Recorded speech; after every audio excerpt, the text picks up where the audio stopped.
Vous savez, je suis là depuis longtemps sur internet, même depuis plus longtemps que vous ne le pensez. En réalité, je ne suis pas là que depuis 2018, moment où j'ai créé ma chaîne YouTube, mais plutôt 2011. Sauf qu'avant, tout était sur mon vieux compte Facebook, évidemment tout est parti, sinon c'est pas drôle. À vrai dire, je ne publiais pas souvent sur le compte, mais je tournais souvent des vidéos sur l'ancien téléphone de ma mère et puis je les montrais aux gens que je choisissais. Et c'était pas ouf, vu que j'enregistrais tout depuis ce téléphone, du coup il n'y a pas d'enregistrement d'écran ou de montage.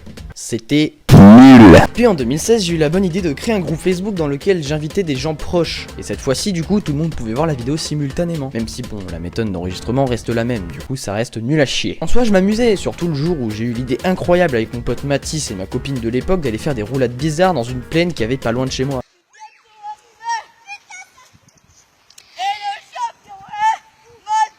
On avait l'air bien con, surtout pour les voisins derrière, mais on en avait rien à faire. Nous, on s'amusait et c'était le principal. Tellement qu'on l'a fait plusieurs fois. Sur ce groupe Facebook, j'avais aussi fait des vlogs, enfin des vidéos ressemblant à des vlogs. J'avais surtout bien utilisé le nouveau téléphone de ma mère pour faire des vidéos, parce que cette fois-ci, on pouvait mettre l'enregistrement en pause directement sur la caméra, ce qui faisait des coupures, ou du coup un semblant de montage. Mais le semblant de montage, il a pas trop duré, puisqu'en 2017, j'ai décidé de me mettre au montage. Ouais, mais c'était sur téléphone. Voilà, du coup, bah, c'est meilleur que les vidéos de base, mais ça reste pas non plus digne d'un Tarantino. C'était, je pense, la meilleure période de mes vidéos Facebook. Je faisais plein de vidéos what the fuck et des vidéos à la con, mais avec des amis. Et du coup on s'amusait beaucoup. Puis en 2018 j'avais envie d'exposer mes vidéos à plus de gens et pas sur Facebook, ça commençait à être beaucoup plus démodé que ça ne l'était déjà d'ailleurs. Et puis bon, faut avouer qu'en grandissant tu te rends compte que montrer tes conneries à ta famille c'est pas le pied. Alors je me suis lancé sur YouTube, avec les mêmes méthodes de montage mais avec un peu plus de travail vu que je faisais plus de gaming. Du coup j'enregistrais mon écran normalement. Bravo! Au début ça avançait très vite, les vues, les likes, les abonnés, je me formais une petite communauté autour de mes vidéos où je ne montrais pas ma gueule.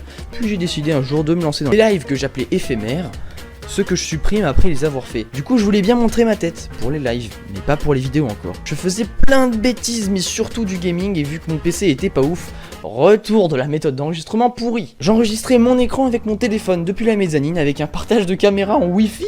Oui c'est bordélique et vous n'avez rien compris. Mais au fur et à mesure de montrer ma tête en live avec des vues qui augmentaient, je me suis dit que je pouvais enfin montrer ma tête.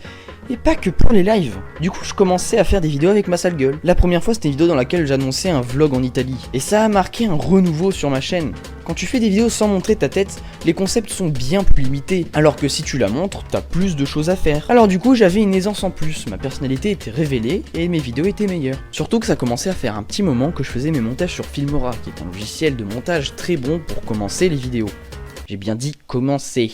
Puis en 2019, j'ai décidé de devenir une meilleure chaîne. Je me suis poussé à bout et ça a marché. C'est l'année où je crois que je me suis le plus épanoui sur YouTube. J'ai passé les 1000 abonnés en 2020, puis les 3000, et je suis passé, non pas chez Soch, mais sur Vegas Pro pour les montages. Et du coup, il y a eu une évolution remarquable dans mes vidéos. Et même si mon nombre d'abonnés stagne depuis presque 2 ans, et que j'ai eu envie d'arrêter YouTube plein de fois, je continue et j'essaie de faire de mon mieux.